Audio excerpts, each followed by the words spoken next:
The snow blanketed the small town of Vermont in white silence. Trees stood frozen like statues, and chimneys puffed gentle smoke into the gray sky. Inside a modest wooden house, Will Harper, now 35, stood by the frosted window.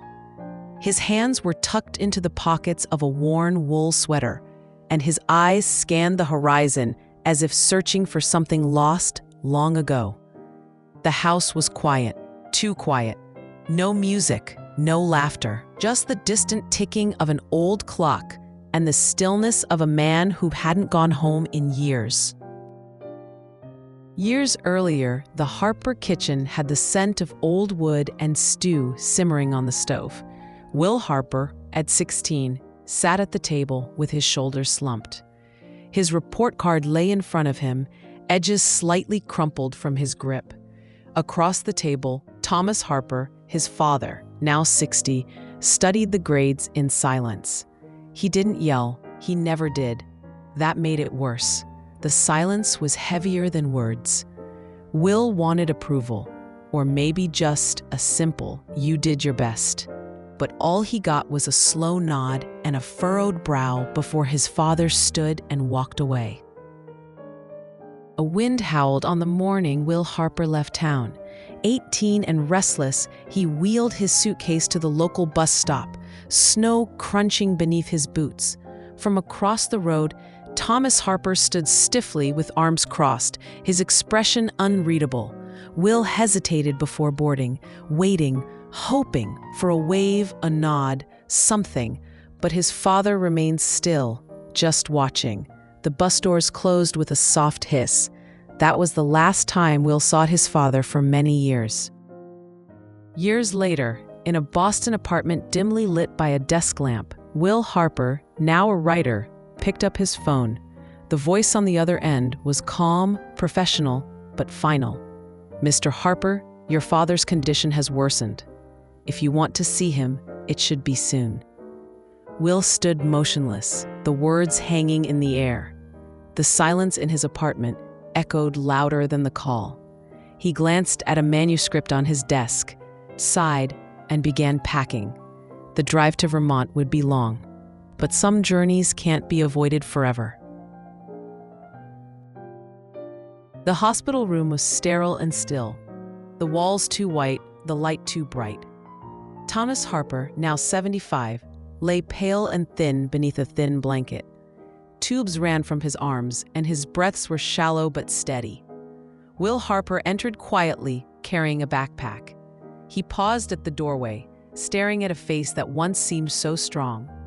Taking a seat beside the bed, Will said nothing. The years stretched between them like a canyon. Yet here they were, father and son, reunited by the slow ticking of time. The next few hours passed in awkward silence.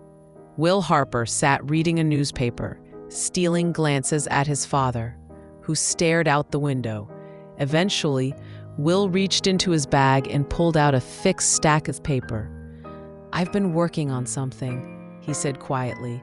"A story about a man like you." Thomas Harper turned his head, not speaking, but listening. That was enough. The sunlight faded into gold as Will Harper began to read aloud. The story was raw, honest.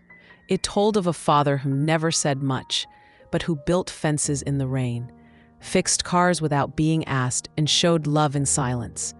Thomas Harper's expression softened. His fingers twitched slightly, and for the first time, his eyes held tears.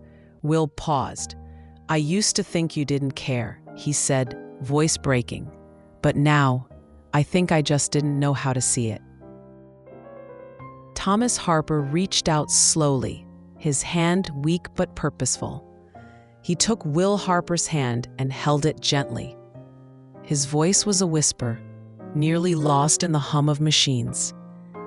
"Thank you for coming back," he said.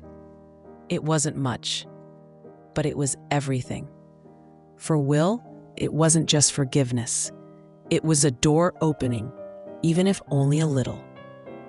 It was the first time he heard his father say, "Thank you." Over the next few days, something shifted. Will Harper stayed. He helped feed his father, read stories, brought in framed pictures from home. He even laughed once when Thomas Harper made a dry joke about hospital food. And in those quiet moments, between the spoonfuls of soup and the shared silences, the walls between them slowly dissolved.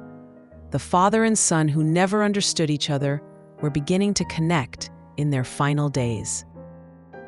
Months later, in a quiet bookstore, Will Harper stood before a small crowd. The banner behind him read, "Book Launch, The Last Thank You." He held the book close, voice calm but trembling with emotion. "This isn't just a story," Will said. "It's a letter I never got to send, and a thank you I almost never heard." He smiled gently. Sometimes the words we wait for the longest are the ones that heal us the most.